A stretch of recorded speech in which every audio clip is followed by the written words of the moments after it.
It is my pleasure to welcome Michael Wilkerson to the show. He is the author of Why America Matters, the case for a new exceptionalism. Michael, welcome. How are you? Jason, I'm doing well. Thanks for having me. It's good to be with you today. It's good to have you. Where are you located? I'm in Palm Beach, Florida. So am I. we're neighbors, and I didn't even know that. So that's All right, that's fantastic. You know, there's been a lot of talk about American exceptionalism over the years, and we have listeners in 189 countries worldwide, and some might disagree with that. Is it fair to sort of single out the US as a different type of country in that way?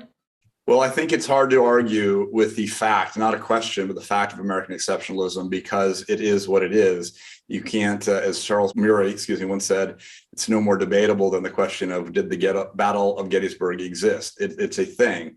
Now, we have certain things that make this nation truly exceptional that just simply do not exist and have not existed elsewhere. I'm not talking about our material wealth or prosperity or military power or otherwise, but I'm talking about the entire suite of ideals and values that formed the nation, that were unique at the time, if not as an ideas, but at least in practice. In other words, nowhere in the world were the ideals of America put into place in a new government, in a new experiment. And so, of course, your question on other nations, I would say two things. One, every nation and their people should have something to be proud about in their heritage. We seem to have lost that in a day when patriotism is no longer a virtue. But I would also say that America still matters today because it still has something extraordinary to offer to the world.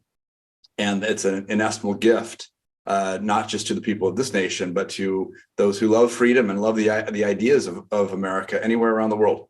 So let me just play devil's advocate for a moment on this, and we're going to dive into inflation and financial markets a bit and touch on all of that. But as far as exceptionalism goes, you know, before the Constitution, which is certainly one of the most important documents for the liberty of humanity all over the world, really, because a lot of countries follow that example. It obviously became a revolutionary idea.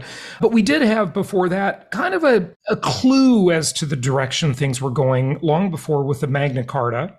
And the Constitution, of course, changed everything. It was, maybe the first time there was really a very solid foundation for the idea that government derives its rights from its citizens, not the other way around, which is a wonderful thing. But then we fast forward a little bit and, America won the Industrial Revolution. It won World War II. And it also had the world's biggest PR firm, Hollywood, to sort of spread its ideas and this idea of exceptionalism. Other countries didn't have that, but don't they have exceptional things too?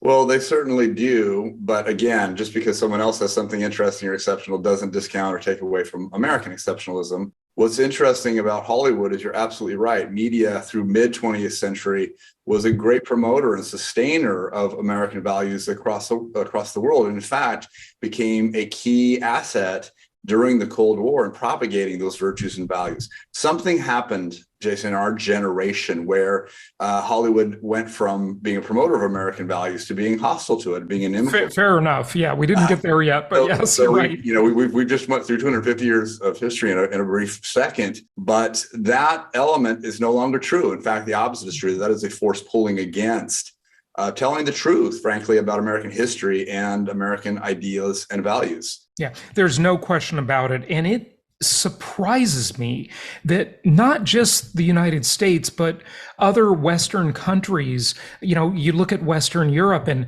there's like this self-loathing. I don't understand it. I mean, these countries did great things for the entire human race. Trial by jury, innocent until proven guilty. All of these ideas were really Western ideals. And you know what? It's almost like these countries kind of hate themselves. I don't understand it. And to your point about Hollywood being a detractor now of American values for at least the last couple of decades, at least.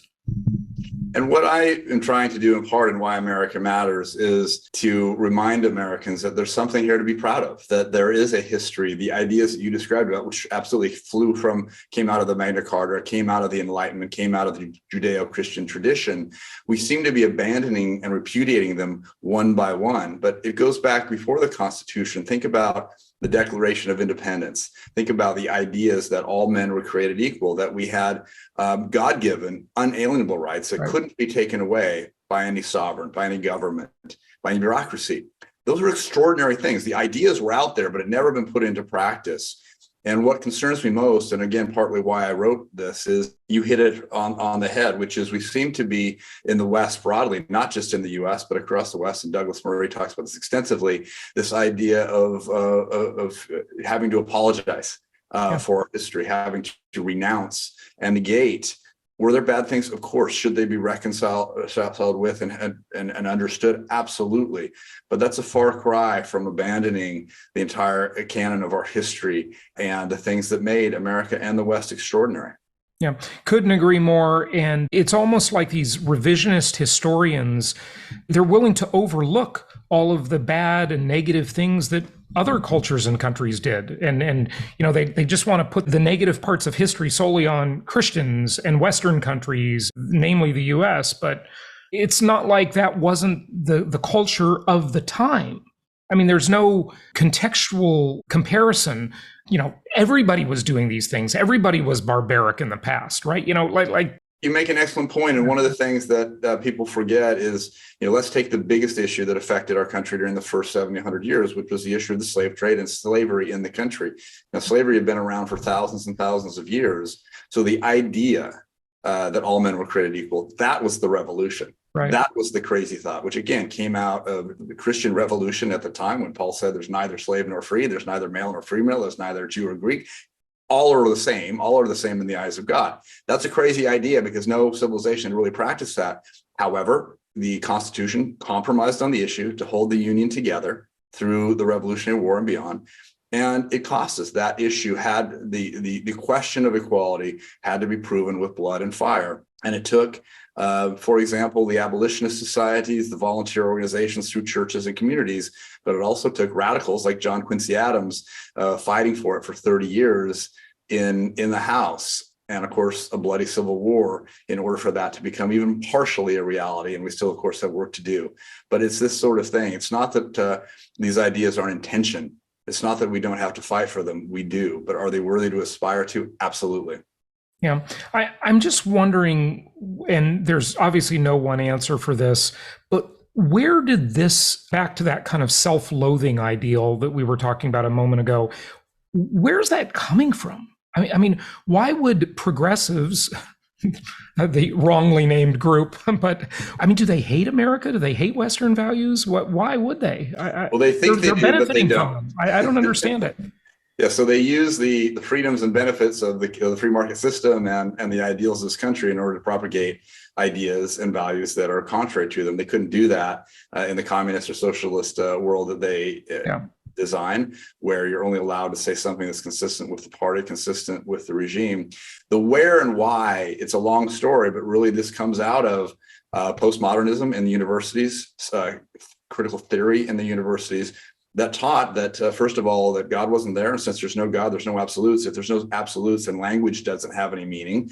It's only about power and constructing a world that you want on your own ideas. And with this came the complete renunciation of, as I said, words and meaning, but also the values, the ideas that individuals mattered in shaping the history. So they're very anti-hero. We can't talk about Abraham Lincoln as a hero, even though he did amazing things and set free the slave population in the US. We can't talk about extraordinary events because they don't matter. It's obviously I'm encapsulating a very complex subject into a few lines, but that's where it began. And that postmodernism, the critical theories, took on the cynical detachment from everything that Americans believed was true. It's taken about 4 or 5 decades now for those ideas to really seep out broadly across the culture, in media, in education, and everywhere else. And that's the point we're in right now, where I think in some ways we're at the beginning stages of a reaction against that, because people around the world, and especially parents, when it comes to the indoctrination of their children, start to realize, hold on, this is actually affecting my life. This isn't some academic theory. This is corroding and corrupting everything that I hold dear. You mentioned the universities, and of course, those have become just far left brainwashing institutions. It's so amazing. I mean, did that start with the professors or the students? And regardless of which one, obviously they work together, but I'm trying to get to why they would be that way, why they would think what they think. I mean, if you look at college professors, they have tenure, they can't be fired. They work about 12 hours a week. They live in a womb. It is not the real world, right? It's a world of theory and ivory towers. Is that it? Is that where it started?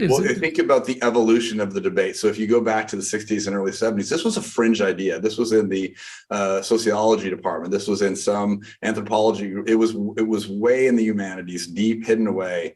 By the time I was in university, which would have been 30-ish years ago, it was out in the open, but it was being debated. In other words, conservative views had a place at the table to debate.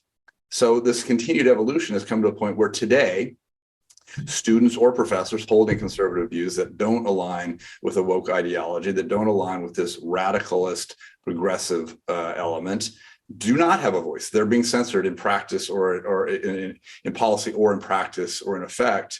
As a parent of university-age students, I understand the amount of pressure, really tyranny from these structures to keep students and professors from speaking out and saying or even thinking the things that they believe are challenging in a healthy debate for fear of pressure, for fear of bad grades, for fear of being ostracized from the community. So it's really swung in these 40 or 50 years to the other extreme of the pendulum, where not only are these ideas out in the open, but they're repressing every other idea that runs contrary. Yeah, no question about it. And were there some major turning points? I mean, obviously the 60s was a turning point, the late 60s especially. I talked to a lot of people in the university crowd. They seem to say that around 2013, the woke ideology just really just gained a whole new foothold. Are there some sort of points that we can look at where I think absolutely right now? Certainly the biggest one was the kind of cultural and social revolution, political revolution of the 60s, with everything that's going on around civil rights, the war in Vietnam, this great decade of distrust and loss of faith in the American government because of all the lies that it had told to the American people during this period, but also in the ideas of America, really challenging. And there was this great confusing and confounding of the pure ideals versus the more hegemonic, aggressive, imperialist, we've got to do all these things around the world at any cost to our own ideals and our own morality. So there was that. But there's also, I think the parallel would be, and it goes around the same time you're describing, in the political process, the political system, really through that period and through the 1990s, at least the arms of government, meaning here, I'm talking about Congress, at least Congress was functioning. People on both sides of the aisle could get together, could find compromises, could get things done. We've seen this great polarization and ossification on both sides where it's resulted in this terrible dysfunction that Americans are having to live through every day. One of the crises I talk about in my book, Why America Matters, is this crisis of institutions that across the board, the federal government really is failing us, both through incompetence, but also through this deep-seated corruption that has emerged over these past decades. So there may be other specific points in time, but you can see how, yes, that over time it's definitely gotten worse. And there did seem to be this breaking point somewhere in the last, let's call it 15 years or so.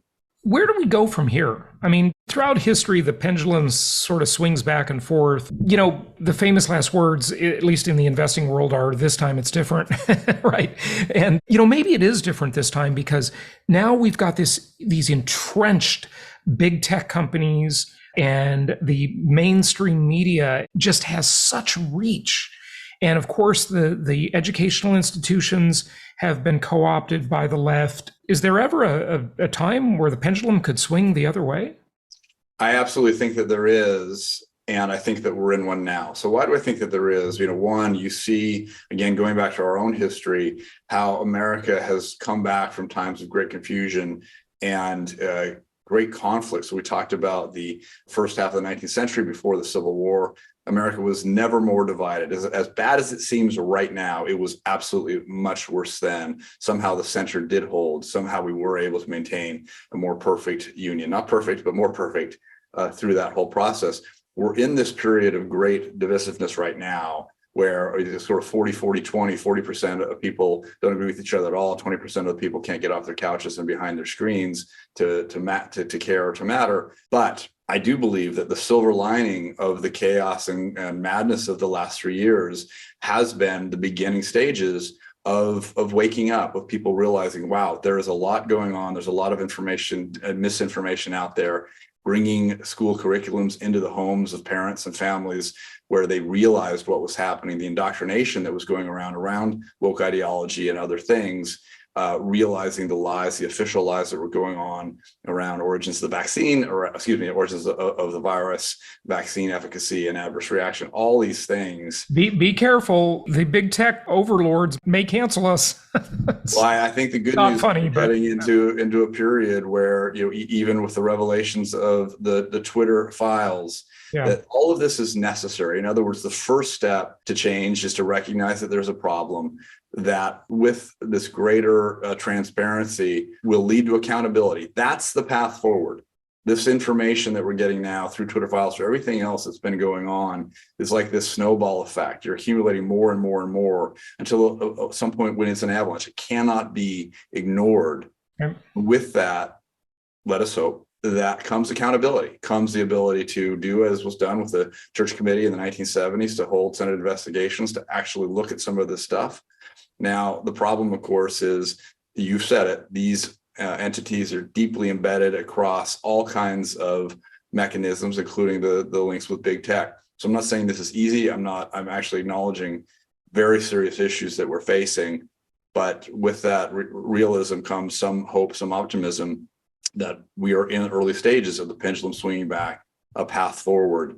Why do I say that? One quick example would just be the grit and courage of the parents of Loudoun County, Virginia, and elsewhere to stand up in the face of federal government intimidation from the Department of Justice and carry on and continue to fight their fight for parental rights, which resulted in a change in the board of supervisors of that school district, and a new governor who had run on a platform of parental rights. That's one example, but I think it's illustrative for the kind of courage that Americans need to have to believe that with enough resistance, with resistance is power. I hope you're right. I take an even harder line on this stuff. I think we need to see some indictments. I mean, some of these people in government and some of these executives of these big tech companies should be indicted for crimes against humanity. They have violated our constitutional rights. The tech companies should be held liable for that because they have become proxies of the government, and the government is not allowed to violate your civil rights. Of course, a private company can do what they want, as they all say, but these are not private companies anymore. They are companies that are acting as arms of the government. And we saw that from the Twitter files. They are just too big to be considered the same as my company or your company, right? When a company like Facebook has a GDP that out of 200 countries in the world is number 74, that's not the same as a private company with competition where you can go down the street and share your ideas elsewhere. Now, thankfully, we're seeing a little bit of relief here with Musk's takeover of Twitter, of course, and other sources like Gab and so forth. But then you get the disgusting people at Apple that take them out of the App Store. I mean, they're just being deplatformed. I just can't believe this is happening. These companies, after the January 6th era, have really made an extraordinary effort and are succeeding in creating a memory hole in history where people just don't know what happened anymore. And this entire subject is one of the main points I hit on Why America Matters, which, by the way, your audience can find at whyamericamatters.com. We'll come back to that. But is this rise of the surveillance state and the rise of this truly Orwellian period of time where our history and the facts of the present are being completely reinvented and inverted.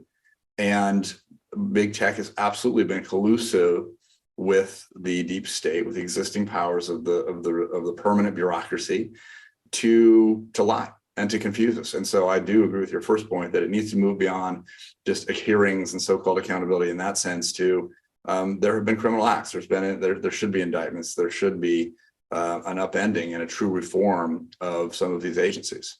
if the narrative they've spread has quite literally killed thousands or millions of people, and who knows how many more in the upcoming years as we see these excess death, mysterious deaths, and so forth, why wouldn't that be? Why wouldn't that be an indictment? I just, I agree with you. it's unbelievable. It really is. So, what is the new exceptionalism? What is different between the new exceptionalism and the old one? Well, the idea being that we're in the 21st century, we're facing 21st century challenges. The exceptionalism of the 19th century or the 20th is not appropriate. Here's an example. We spent our first 150 years in this splendid isolation. Our point, America had, we'd left the entangling wars of Europe. We said, we're not going to focus over there. We had obviously the entirety of the continent to settle. The Monroe Doctrine sort of put that in writing long before we actually had the power to enforce it. But the idea was, Europe, you stay out of the Western Hemisphere and we'll stay out of your troubles. That obviously came to an abrupt and screeching halt in the First World War and the Second World War.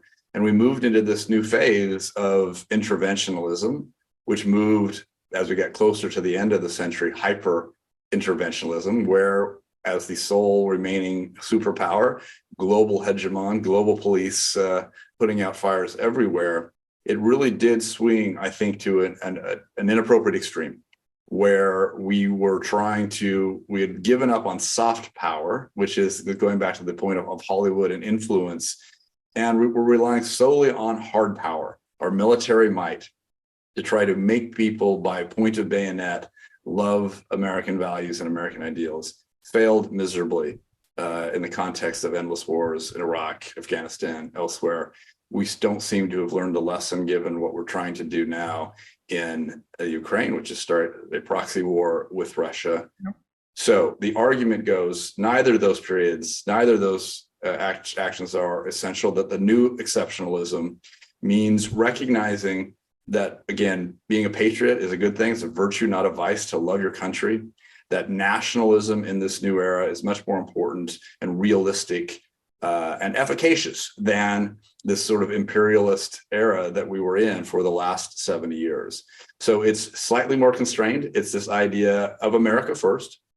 And by the way, I do think we're in an era of many nations first, France first, Japan first, China first, et cetera. Why? Because we've seen the failure of globalism. We've seen the failure of open borders, open markets through the pandemic, the effect on supply chains, time after time, a country relying on a potential adversary for their strategic needs, as we found with China and as Germany has now found with Russia. We're in this big shift back to nation first. And I think America's new greatness for the 21st century will be found in that middle ground or third way between those two other extremes of isolationism and hyper-interventionism. Yeah, I agree. Let's kind of switch gears, if we can, for a moment and talk a little bit about the economy and inflation. This is a topic we discuss frequently on the show.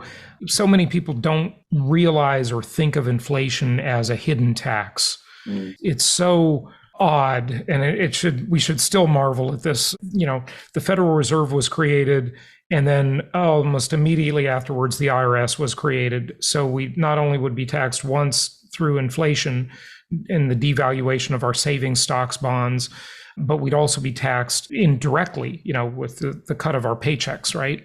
Where do you think we are in terms of inflation, and where do you think we're going? I'm going to be the minority report here and say we're still in early days and we're not done. I started writing aggressively about inflation in mid-2020 when it was clearly viewed as a fringe idea. It's no longer considered fringe, at least, although what is fringe is the idea that we're not through it, that it's not coming down.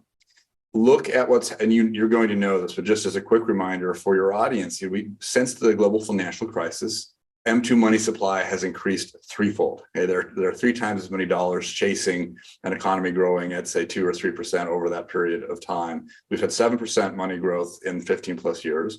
National debt is now $31 trillion, 125-ish percent of GDP, debt to GDP, 91,000 per citizen. All of these facts mean that inflation, so it goes back to basically a monetary view of inflation, which is that inflation will not abate until it is caught up to this increase in the money supply. If you look at the history of inflations in the 20th century, it catches up, but it lags by several years. So when people said after the global financial crisis, well, we've increased the money supply, why hasn't inflation occurred?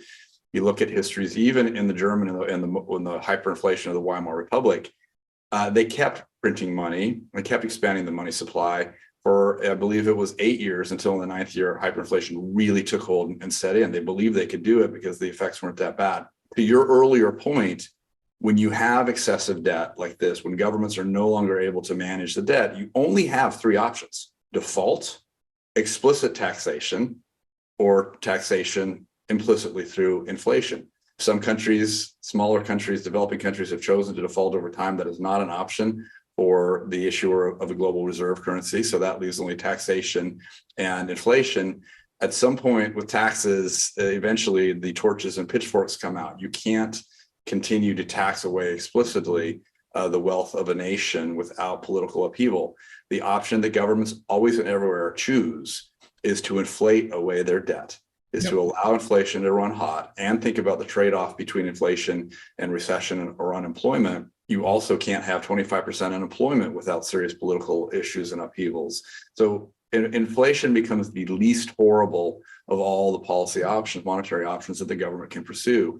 And for those two reasons, the monetary view of inflation and the view of the political reality that there is no other option, I argue that we're still seeing we will still continue to see inflation run much hotter than expected. Not even to mention, Jason, the classic argument that CPI doesn't really tell the true story. Right. I just wrote an article focusing on what's happening in electricity. So we saw headline inflation come down to 6.5 from 9.1 by the end of the year. That was a nice improvement, but let's not forget the base effects. Inflation's been now running for 2 years, which means the loss of American purchasing power is 15% compounded across those 2 years. And the real things that people consume, food and energy, those numbers are much higher than the nominal headline CPI of 6.5. Take electricity up 14% nationwide, according to the same CPI statistics, 16% in year over year in big cities. If you're fortunate enough to live in the Northeast, it's been 22.8% year over year increase in electricity. And it's only just begun. All of the big power companies here in Florida, California, across the nation have proposals out there for increases between 10 and 20% in 2023. And we're seeing gas and other prices go back up. So just to close that out, I think we're not through it yet. We haven't seen the worst. Yeah, I agree with you. Ever since about 1980, give or take, the CPI has become a complete scam. It's I call it the CP lie. Okay. And I would argue that real inflation, everybody spends differently, obviously, so we all have our own personal inflation rate, but real inflation for most Americans is 15 to 17%. And you just cited energy. Of course, they manipulate that. They take it out of the core rate. They don't include food and energy just so they can hide inflation. It's unbelievable. And with the massive amount of debt and unfunded mandates that we have coming at us over the next 15 years, I would say we ain't seen nothing yet in terms of real inflation and how bad this can get. Would you agree with that? I know you think inflation there's still more ahead, but how bad do you think it could get? Well, I've said several times publicly that I think in the medium term, meaning in the next 3 to 5 years, that we're likely to see inflation somewhere between 8 and 12%. That already on the CPI. The equivalent, exactly. Right, like the CP lie. Yeah. The real effects, it could be much worse. I don't have a specific number in mind, and for good reason, because once inflation really breaks, what is the difference between 50, 100, and 500% inflation? At that point, it starts to become, then you're into this period of hyperinflation where all bets are off, and those numbers start to become somewhat meaningless over time. And we've seen this around the world in other countries. So let's pray that I'm wrong, that you're wrong. But I do think that the issues that you're raising as well, on top of those that I've mentioned already, they're not going away anytime soon and not likely to be solved without real intervention. Yeah, I agree. And inflation forces people, especially sadly elderly people who depended on Social Security, their own pension, their savings, it forces them to go out farther on the risk curve to protect themselves against inflation. And older people should not be investing in cryptocurrencies, right? These very speculative investments, if you want to call them that, even, they should be able to just have their money in a CD and maybe buy some conservative bonds and be fine in their retirement years. But sadly, that has been taken away, hasn't it? And this is the greatest risk, that it's the most vulnerable who are most impacted by inflation. It is the retirees. Now, some of them associated with federal government, they get CPI indexed increases, but to your point, that even that doesn't really cover it. But for many, when they're literally relying on savings and other things, but the value is being diminished by 10% or more a year, and the working and middle class who are already going from paycheck to paycheck, seeing the value of what they have diminish over time, the elite class, so to speak, rentiers, find a way to trade through inflation and make and make money on it. Yep. But so again, it really hurts those least able to take care of it, which is part of the injustice and the tragedy of the whole thing. Yeah, it really is. It's the wealth transfer. It's a hidden tax, and it also encourages people to take on more debt because their debt is debased through inflation. That sort of keeps this debt cycle going on and on indefinitely, doesn't it? Yeah, that's exactly right. What we have to know about it, though, is, as you mentioned earlier, it is really the best business plan for governments is just to inflate away their own debt. So I think the likelihood of it continuing for a long, long time to come is very extremely high, isn't it? And the important point in what you're saying there is to realize that no matter what a government says, no matter what its spokespeople say about how they're going to fight inflation and slay the dragon, first of all, they have no motive to do so. Right. And secondly, they have no power to actually do so once you get to a certain point. So I suppose the message to your audience is, don't listen to the words. Remember that it's a tax. Remember that there are only three options. This is the only one that's viable, and it's going to happen. It's in the interest of the largest debtor, which is the U.S. government, right, to debase the value of that debt to make it easier to pay down. Yeah, absolutely. So what I always say, philosophically, I'm very against it, but align your interest with the most powerful forces, and that's the governments and the central banks. Yeah. It's all we can do, really. Michael, give out your website. You can find the book in all the usual places, of course. It's fantastic, but any website or two things I'd say just to mention. So Why America Matters, the book specifically, if you want to learn more, go to whyAmericaMatters.com. Easy to remember, whyAmericaMatters.com. And you can find all of my writings, articles, media, etc. at stormwall.com. Stormwall is one word, stormwall.com. You can find me there. You can reach me there and hear what I have to say, which hopefully is more aligned with the truth than with the continued deception that we're getting out of the mainstream media. Excellent. Michael, thank you for joining us. Great to be with you.